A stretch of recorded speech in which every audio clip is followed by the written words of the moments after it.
Rajkot ST વિભાગ દ્વારા મુસાફરોની આરામદાયક મુસાફરી માટે વધુ એક મહત્વપૂર્ણ પગલું ભરવામાં આવ્યું છે. રાજકોટથી રાજ્યના પાટનગર ગાંધીનગર વચ્ચે અત્યાધુનિક સુવિધાઓથી સજ્જ 2x2 લક્ઝરી બસનું લોકાર્પણ કરવામાં આવ્યું હતું.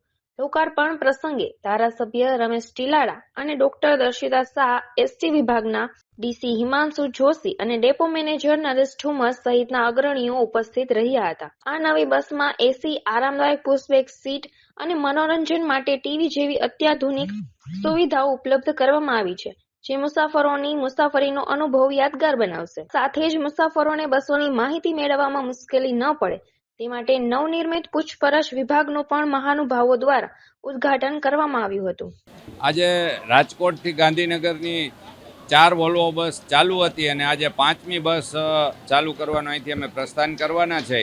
અને આ બસ એસી બસ છે અને લોકોને સમયસર પહોંચાડે અને વ્યાજબી ભાડુંની આ બસની સુવિધા છે. અને સવાર અને સાંજ ચાલતી હતી, બપોરની બસ નહોતી ચાલતી અને આજે જે બપોરથી સાંજના સમયે ગાંધીનગર પહોંચી શકે લોકો અને અધિકારીઓ, એના માટેની આ વ્યવસ્થા આજે રાજકોટથી ગાંધીનગરની એસટી બસે આપણી રોડ ટ્રાન્સપોર્ટ લિમિટેડ કંપનીએ ચાલુ કરી છે.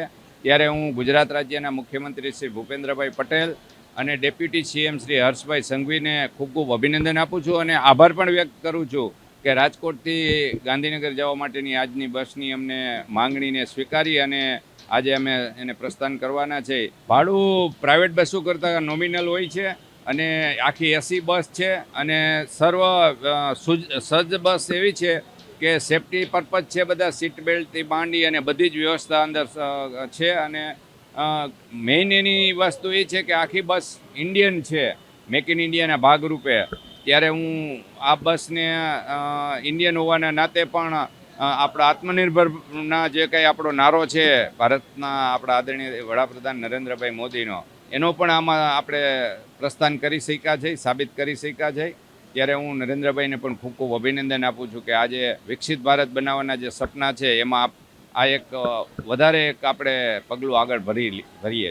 ડેપો મેનેજર રાજકોટ વોલ્વો આજરોજ રાજકોટથી ગાંધીનગર જવા માટે એસટી દ્વારા નવીન એસી બસ શરૂ કરવામાં આવેલ છે.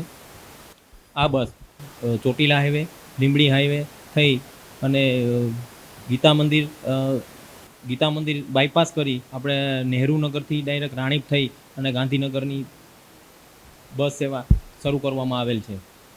આ બસનું ગાંધીનગરનું ભાડું 452 રૂપિયા રાખવામાં આવેલ છે. હાલ એસટી દ્વારા 4 પ્રીમિયમ બસો ચલાવવામાં આવે છે. એ પૈકી આ દિવસના ગાળા દરમિયાન મુસાફરોની માગણીને ધ્યાને લઈ આજથી એસટી બસ પણ એસટી નિગમ દ્વારા માનનીય ધારાસભ્ય શ્રી દર્શિતાબેન તથા રમેશભાઈના હસ્તે ઓપનિંગ કરી અને લીલી ઝંડી આપવામાં આવેલ છે. આ બસમાં સેફટીને ધ્યાને લઈ અને બધા જ સેફટી કવર કરવામાં આવેલ છે. પુશબેકવાળી સીટ છે, ફાયર એક્સટિંગ્યુશર છે વગેરે મુસાફર સેફટીને લગતી બધી બાબતોનું ધ્યાન રાખી અને આ બસ બનાવવામાં આવેલી છે. અને મારું નામ નિમેશ ગાંધી છે અને બહુ સારી વ્યવસ્થા, એટલે ગવર્મેન્ટે સારી વ્યવસ્થા છે. અહીંયા કેમેરા, ફાયરની વ્યવસ્થા કરી છે અને રેટ વાઇઝ પણ બહુ રિઝનેબલ પ્રાઇસ છે વોલ્વોના કમ્પેરિઝનમાં. અને જે ગાંધીનગર માટે જે ચાલુ કરી છે બસ એ બહુ સારી છે. કમ્ફર્ટેબલ 2x2 ચાર્જિંગ પોઈન્ટ છે અને બીજું ટીવી ને બધી વ્યવસ્થા પણ છે, એટલે તમારે શાંતિથી આરામથી ટાઈમ નીકળી જાય.